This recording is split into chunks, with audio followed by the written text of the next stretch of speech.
किसान की घड़ी। एक बार एक किसान की घड़ी कहीं खो गई।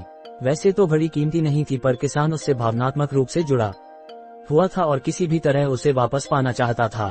उसने खुद भी घड़ी खोजने का बहुत प्रयास किया, कभी कमरे में खोजता तो कभी बाड़े तो कभी अनाज के ढेर में, पर तमाम कोशिशों के बाद भी घड़ी नहीं मिली।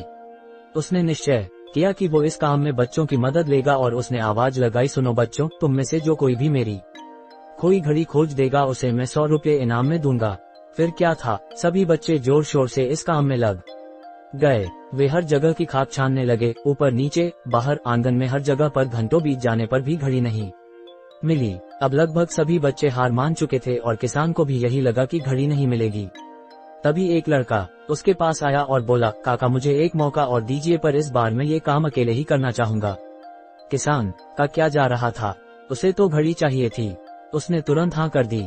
लड़का एक एक करके घर के कमरों में जाने लगा और जब वह किसान के शयन कक्ष से निकला तो घड़ी उसके हाथ में थी। किसान घड़ी देख प्रसन्न हो गया और अचरज से पूछा, बेटा कहाँ थी ये घड़ी, और जहाँ हम सभी असफल हो गए तुमने इसे कैसे ढूंढ निकाला?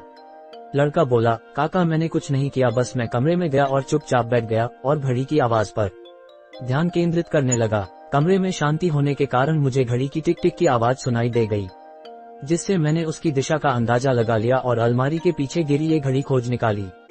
दोस्तों, जिस तरह कमरे की शांति घड़ी ढूंढने में मददगार साबित हुई, उसी प्रकार मन की शांति हमें जिंदगी की जरूरी चीजें समझने में मददगार होती है। हर दिन हमें अपने लिए थोड़ा वक्त निकालना चाहिए, जिसमें हम बिल्कुल अकेले हों, जिसमें हम शांति से बैठकर खुद से बात कर सकें और अपने भीतर की आवाज को सुन सकें। तभी हम जिंदगी को और अच्छे ढंग से जी पाएंगे।